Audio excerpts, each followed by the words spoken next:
सोचिए, अगर एक दिन आसमान जलने लगे और धरती पर मौजूद हर चीज अचानक हवा में उठ जाए। अगर इंसान को पता चले कि जिस जीत पर उसे गर्व था वो असल में दुश्मन की सबसे बड़ी गलती थी। और अब 20 साल बाद वो दुश्मन पूरी सेना के साथ धरती को मिटाने लौट आया है। आज की कहानी है एक ऐसी जंग की जहां हार का मतलब पूरी मानव सभ्यता का अंत है। तो तैयार हो जाइए, क्योंकि ये सिर्फ एक फिल्म नहीं, इंसानियत की आखिरी लड़ाई है। 20 साल बाद इंसानियत एक बार फिर अपने अस्तित्व की लड़ाई लड़ने वाली है। 20 साल पहले इंसान ने एक ऐसी जंग जीती थी जिसकी किसी ने कल्पना भी नहीं की थी। लेकिन आज वो दुश्मन वापस लौट आया है। इस बार पहले से कहीं ज्यादा ताकतवर, कहीं ज्यादा विशाल और कहीं ज्यादा खतरनाक। आसमान में अचानक आग की लपटें उठने लगती हैं। पूरा वातावरण लाल हो जाता है। धरती का हर इंसान महसूस करता है जैसे कोई बहुत बड़ा साया हमारे सिर पर मंडरा रहा हो। वो एक विदेशी अंतरिक्ष यान था जिसका व्यास करीब 4800 किलोमीटर था। जब वो पृथ्वी के वातावरण में दाखिल हुआ तो पूरा आसमान जलता हुआ दिखाई देने लगा। उस जहाज के पास खुद का ग्रेविटी मैग्नेटिक फील्ड था। जहां से वो गुजरा वहां की हर चीज, इमारतें, गाड़ियां, पेड़, लोग, सब कुछ जमीन से उखड़कर आसमान में खिंचने लगा। पूरी मानव सभ्यता एक बार फिर खतरे में थी। ये एलियंस किसी टिड्डियों की तरह थे जो ब्रह्मांड में घूम घूम कर संसाधनों से भरे ग्रहों पर हमला करते हैं, उन्हें पूरी तरह निचोड़ लेते हैं और अपनी ताकत बढ़ा लेते हैं। 20 साल पहले इन्होंने पृथ्वी पर सिर्फ अपने स्काउट्स भेजे थे, लेकिन उन्हें अंदाजा नहीं था कि इंसान इतना खतरनाक साबित होगा। इंसानों ने एलियंस की छोड़ी हुई तकनीक का इस्तेमाल किया, अत्याधुनिक रक्षा सिस्टम बनाए और चांद पर तक एक सुरक्षा बेस खड़ा कर दिया। लेकिन आज अमेरिका के एरिया 51 में कैद एलियंस अचानक असामान्य हरकतें करने लगते हैं। 20 साल में ऐसा पहली बार हुआ था। डेविड नाम का वैज्ञानिक तुरंत वहां पहुंचता है। उसे पता चलता है कि पुराने एलियन जहाज से एक संकट संदेश सौरमंडल के बाहर भेजा गया था। मतलब धरती की लोकेशन पहले ही दुश्मनों को मिल चुकी थी। और इससे भी ज्यादा डरावनी बात, जिन जिन इंसानों का एलियन से संपर्क हुआ था उन सबके दिमाग में एक अजीब सा गोलाकार चिन्ह उभरने लगा। उसी वक्त चांद के बेस के ऊपर एक विशाल भंवर बनता है। अगले ही पल उस भंवर के बीच से एक गोल आकार का यान बाहर निकलता है, बिल्कुल वैसा ही जैसा इंसानों के दिमाग में दिख रहा था। धरती पर बैठे नेता इसे हमला समझ लेते हैं और बिना देर किए पहले वार का आदेश दे देते हैं। वो गोल यान मार गिराया जाता है और चांद की दूसरी तरफ एक क्रेटर में गिर जाता है। जांच में कोई जीवित प्राणी नहीं मिलता, लेकिन डेविड को लगता है ये एलियन 20 साल पहले वाले एलियन से अलग हैं। वो रिसर्च टीम के साथ वहां पहुंचता है और एक सफेद गोलाकार वस्तु पाता है। डेविड उसे एरिया 51 ले जाना चाहता है। तभी अचानक असली दुश्मन सामने आ जाता है। एक महाविशाल एलियन मदरशिप धीरे धीरे अंतरिक्ष से उभरती है। इसका आकार पिछली बार से कई गुना बड़ा था। उसका जबरदस्त गुरुत्वाकर्षण चांद को तक फाड़ने लगता है। मिट्टी, चट्टानें, उल्काएं सीधे आसमान की ओर उठने लगती हैं। आखिरी मौके पर डेविड और उसकी टीम सफेद गोले को लेकर भाग निकलते हैं। चांद का बेस लेजर हथियारों से हमला करता है, लेकिन उस जहाज की ढाल अभेद्य होती है। फिर एक भयानक प्लाज्मा हमला और पूरा चांद का रक्षा बेस पल भर में तबाह हो जाता है। वो विशाल जहाज चांद को छूता हुआ धीरे धीरे पृथ्वी की ओर बढ़ने लगता है। 20 साल बाद एलियंस वापस आ चुके थे। जैसे ही वो धरती के ऊपर पहुंचता है, पूरी दुनिया में तबाही मच जाती है। हर चीज आसमान में खिंचने लगती है। किसी को भागने का मौका तक नहीं मिलता। चारों ओर प्रलय का मंजर होता है। और तभी अचानक उसका चुंबकीय क्षेत्र बंद हो जाता है। जैसे ही एलियन जहाज का चुंबकीय क्षेत्र अचानक खत्म हुआ, जो भी चीजें आसमान में खींची चली गई थीं वो अब वापस नीचे गिरने लगीं। नजारा ऐसा था मानो अरबों उल्कापिंड एक साथ धरती पर बरस रहे हों। काले धुएं की लंबी पूंछ घसीटते हुए हर चीज जमीन पर जोर से टकरा रही थी। डेविड और उसकी टीम ने फुर्ती दिखाते हुए तुरंत अपना जहाज कंट्रोल में लिया और वहां से निकल भागे। रास्ते में कभी मलबा सामने आ जाता तो कभी आग की लपटें, लेकिन किस्मत और हिम्मत के सहारे वो एक एक करके हर खतरे से बचते हुए आखिरकार सुरक्षित निकलने में कामयाब हो जाते हैं। उधर अटलांटिक महासागर में एक रेस्क्यू टीम डूबे हुए जहाज से सोना निकालने के मिशन पर थी। ऊपर से आदेश आता है, तुरंत मिशन छोड़ो और वापस लौटो। लेकिन कप्तान मना कर देता है, क्योंकि इस बार लाखों करोड़ों की कीमत का सोना हाथ लगने वाला था। तभी एक क्रू मेंबर कप्तान को डेक पर बुलाता है। जैसे ही वो ऊपर पहुंचते हैं, उनकी रूह कांप जाती है। आसमान पूरी तरह आग का समंदर बन चुका था। एक भयानक शक्ति तेजी से उनकी ओर बढ़ रही थी, जो रास्ते में आने वाली हर जिंदगी को निगल रही थी। एलियन जहाज की विशाल मशीनरी भुजाएं जंगली जानवरों की तरह धरती को चीरती चली जा रही थीं। और जैसे ही वो समुद्र के अंदर उतरा, एक महाविनाशकारी सुनामी पैदा हो गई। उस पल इंसान खुद को बेहद छोटा और बेबस महसूस करता है। आखिरकार एलियन मदरशिप धरती की सतह से चिपक जाती है। उसका फैलाव पूरे अटलांटिक महासागर को ढक लेता है। अमेरिका का ईस्ट कोस्ट पूरी तरह तबाह हो जाता है। इसी बीच पूर्व राष्ट्रपति तेजी से एरिया 51 पहुंचते हैं। वो खुद को प्रयोगशाला में बंद कर लेते हैं। उनका मकसद साफ है, एलियन से आमने सामने बात करना, ताकि कुछ अहम जानकारी मिल सके। तभी एक भयानक सच्चाई सामने आती है। 20 साल पहले जब इंसान ने एलियंस को हराया था, उस समय एलियंस ने चुपके से अपनी मातृगृह को सहायता का संदेश भेज दिया था। और अब उनकी सर्वोच्च नेता एलियन क्वीन पूरी सेना के साथ धरती पर आ चुकी थी। एरिया 51 में कैद एलियंस अचानक बेहद उत्तेजित हो जाते हैं।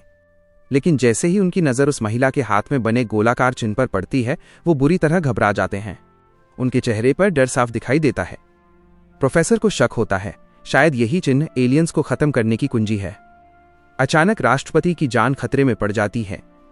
सैनिक फायरिंग शुरू कर देते हैं, लेकिन एलियन जोरदार पलटवार करता है। ठीक उसी वक्त ब्लैक नाम का सैनिक एक 40 मीटर लंबी तलवार निकालता है और पूरे जोर से एलियन की पीठ में घोंप देता है। आखिरकार वो एलियन वहीं ढेर हो जाता है। कमांड सेंटर में रडार स्क्रीन पर लाल बिंदुओं की भरमार होती है और बीच में एक विशाल लाल आकृति, वही थी एलियन क्वीन। उसका आकार कल्पना से भी कहीं ज्यादा बड़ा था। उसी समय मानव ड्रोन से खबर आती है, एलियन जहाज समुद्र के नीचे प्लाज्मा ड्रिल से खुदाई कर रहा है। ड्रिल का मुंह करीब 1.6 किलोमीटर चौड़ा था, जो पिछली बार अफ्रीका में हुए हमले से कहीं ज्यादा खतरनाक था। तभी डेविड को एहसास होता है, इनका असली निशाना धरती का कोर है। अगर पृथ्वी का कोर नष्ट हुआ तो चुंबकीय क्षेत्र खत्म हो जाएगा, वातावरण उड़ जाएगा और धरती पर एक भी जीवित प्राणी नहीं बचेगा। पिछली लड़ाई से एक बात साफ थी, अगर मदरशिप नष्ट हुई तो पूरा सिस्टम बंद हो जाएगा, और अगर क्वीन मर गई तो सारी एलियन फौज भी खत्म। योजना बनती है एक न्यूक्लियर बम लेकर एलियन जहाज के अंदर घुसने की। सेना तुरंत ऑपरेशन शुरू करती है। सैकड़ों फाइटर जेट एक साथ उड़ान भरते हैं, लेकिन जैसे ही वो मदरशिप के ऊपर पहुंचते हैं, भयानक डिफेंस सिस्टम सक्रिय हो जाता है। एक एक करके कई जेट आसमान से गिरने लगते हैं। फिर भी मानव सेना हार नहीं मानती। टीम नई फॉर्मेशन बनाती है और अगले ही पल सभी जेट तेजी से नीचे की ओर डाइव करना शुरू कर देते हैं। एक के बाद एक फाइटर जेट आसमान से गिरते चले जा रहे थे। हालात बिगड़ते देख स्क्वाड्रन लीडर तुरंत फॉर्मेशन बदलने का आदेश देता है। सभी जेट एक साथ नीचे की ओर तेजी से डाइव करते हैं। उनका एक ही मकसद था, बॉम्बिंग टीम को कवर देना, ताकि वो सुरक्षित तरीके से एलियन मदरशिप के अंदर घुस सके। लेकिन तभी चारों तरफ से अनगिनत छोटे एलियन फाइटर्स उन पर टूट पड़ते हैं। पूरा आसमान जंग का मैदान बन जाता है। भारी नुकसान के बावजूद बॉम्बिंग टीम मदरशिप के साइड में बने एक छोटे से छेद का इस्तेमाल करके अंदर घुसने में कामयाब हो जाती है। लेकिन उन्हें जरा भी अंदाजा नहीं था कि ये सब एलियंस का बिछाया हुआ जाल है। जैसे ही ब्लैक न्यूक्लियर मिसाइल लॉक करने वाला होता है, नीचे मौजूद प्लेटफॉर्म से एक गोलाकार एनर्जी वेव निकलती है। पल भर में सभी जहाज कंट्रोल खो बैठते हैं। यहां तक कि न्यूक्लियर वॉरहेड को भी एलियंस अपनी तकनीक से डिसेबल कर देते हैं। जहाज आग पकड़ने लगता है। अब कोई रास्ता नहीं बचता। ब्लैक मैनुअल सिस्टम से न्यूक्लियर बम एक्टिवेट कर देता है, लेकिन वो एलियंस की ताकत को कम आंक बैठे थे। जैसे ही बम फटता है, पूरा धमाका एक एनर्जी शील्ड में कैद हो जाता है। सब कुछ शांत। कितनी देर बीती कोई नहीं जानता। अचानक जैक की आंख खुलती है। वो देखता है कुछ एलियंस भागते हुए साथियों का पीछा कर रहे हैं। जैक जल्दी से हार्नेस खोलता है, लेकिन नीचे गिरते ही उन पर हमला हो जाता है। दोनों सीधे पानी में कूदते हैं। कई मिनट तक सांस रोके पानी के अंदर छिपे रहते हैं। तब जाकर एलियंस का सर्च ऑपरेशन खत्म होता है। इस दौरान उन्हें एहसास होता है, इस विशाल एलियन जहाज के अंदर एक परफेक्ट इकोसिस्टम मौजूद है। यानी ये सिर्फ जहाज नहीं, पूरा चलता फिरता संसार है। बॉम्बिंग टीम में अब सिर्फ कुछ ही लोग बचे होते हैं। वो मदरशिप के सेंट्रल जोन तक पहुंचते हैं। योजना बनती है एलियन के जहाज चुराकर भागने की। टीम को मौका दिलाने के लिए जैक खुद ध्यान भटकाने का फैसला करता है। वो नीचे खड़े एलियंस को आवाज देता है। एलियंस पूरी तरह कंफ्यूज हो जाते हैं। इसी बीच बाकी लोग चुपचाप एलियन फाइटर में चढ़ जाते हैं। जैक मस्ती में यहां आया था जैसा निशान भी छोड़ देता है। नुकसान कम, बेइज्जती ज्यादा। लेकिन तभी एलियंस की भीड़ उस पर टूट पड़ती है। ऐन मौके पर बेबी जहाज स्टार्ट करता है और कई एलियंस को सीधे टक्कर मारकर उड़ा देता है, लेकिन एक एलियन फिर भी खड़ा रह जाता है। जैक आगे बढ़कर उसे घूंसा मारता है और खुद ही शर्मिंदा हो जाता है। तभी ब्लैकफायर खोल देता है और आखिरकार खतरा टल जाता है। इसके बाद टीम एलियन का जहाज लेकर क्वीन के इलाके से भाग निकलती है।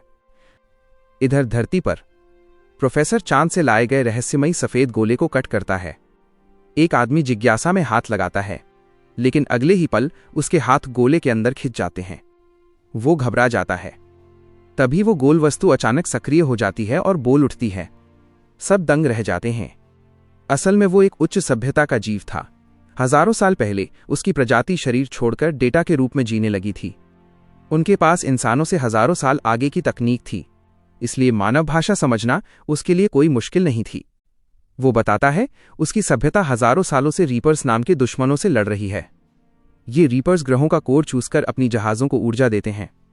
इसी वजह से एलियन मदरशिप के अंदर पूरा इकोसिस्टम मौजूद है। ब्रह्मांड के हजारों ग्रह इन रीपर्स द्वारा तबाह कर दिए गए और सफेद गोले की सभ्यता भी उसी का शिकार बनी। वो अकेला बचा हुआ जीव था। उसके अंदर पूरी सभ्यता की तकनीकी विरासत मौजूद थी। वो ऐसा हथियार बना सकता था जो रीपर्स को खत्म कर दे। यही कारण था कि एलियंस उस गोल चिन्ह से डरते थे। सफेद गोला इंसानों से हाथ मिलाने को तैयार था, लेकिन चेतावनी भी देता है। उस हथियार को सक्रिय होने में अब ज्यादा वक्त नहीं बचा है। अब इंसानियत के पास वक्त बहुत कम बचा था, क्योंकि जैसे ही सफेद गोलाकार सिस्टम पूरी तरह एक्टिव होता, रीपर्स की क्वीन उसकी लोकेशन तुरंत पकड़ लेती। और वही हुआ। एलियंस को सफेद गोले की मौजूदगी का एहसास हो चुका था। अचानक एलियन मदरशिप के कंट्रोल रूम से एक जबरदस्त एनर्जी वेव निकलती है। पल भर में वो लहर पूरी धरती को ढक लेती है। इंसान के सारे सैटेलाइट एक एक करके खामोश हो जाते हैं। अब इंसान पूरी तरह अंधा हो चुका था। यही था एलियंस का फाइनल अटैक। रीपर्स क्वीन अपना बायोमैकेनिकल आर्मर पहनती है। वो तय कर लेती है इस बार खुद मैदान में उतरेगी। मदरशिप से एक मीडियम साइज का जहाज अलग होता है, जिसके पीछे अनगिनत छोटे जहाज 51 एरिया की ओर बढ़ जाते हैं। और यहीं से मानव सभ्यता की अंतिम लड़ाई शुरू हो जाती है। हजारों एलियन वॉरशिप आसमान में छा जाते हैं। भारी गोलाबारी और अटूट शील्ड के सामने मानव हथियार बेबस नजर आते हैं। इसी बीच सबसे डरावनी खबर आती है। धरती का कोर खोदने में सिर्फ 16 मिनट बचे हैं। अगर इतने समय में क्वीन को नहीं रोका गया तो धरती से हर जिंदगी हमेशा के लिए मिट जाएगी।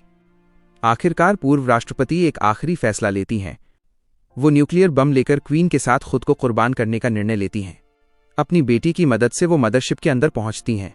तेज रोशनी और पूरा जहाज टुकड़ों में बिखर जाता है।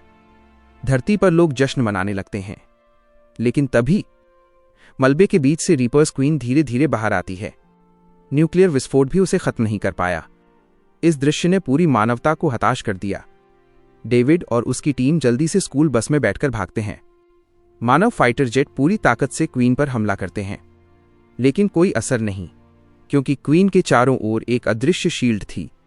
स्कूल बस उसके पैरों के नीचे से किसी तरह बच निकलती है। जैसे ही वो उन्हें पकड़ने वाली होती है, जेट हमला और तेज कर देते हैं। आखिरकार क्वीन की शील्ड टूट जाती है, लेकिन बदले में वो अपनी पूंछ से एक जेट को मार गिराती है। पायलट आखिरी वक्त पर इजेक्शन कर लेता है, लेकिन खतरा अब भी टला नहीं था। क्वीन सीधे उसकी ओर बढ़ती है। मौत बस एक कदम दूर थी।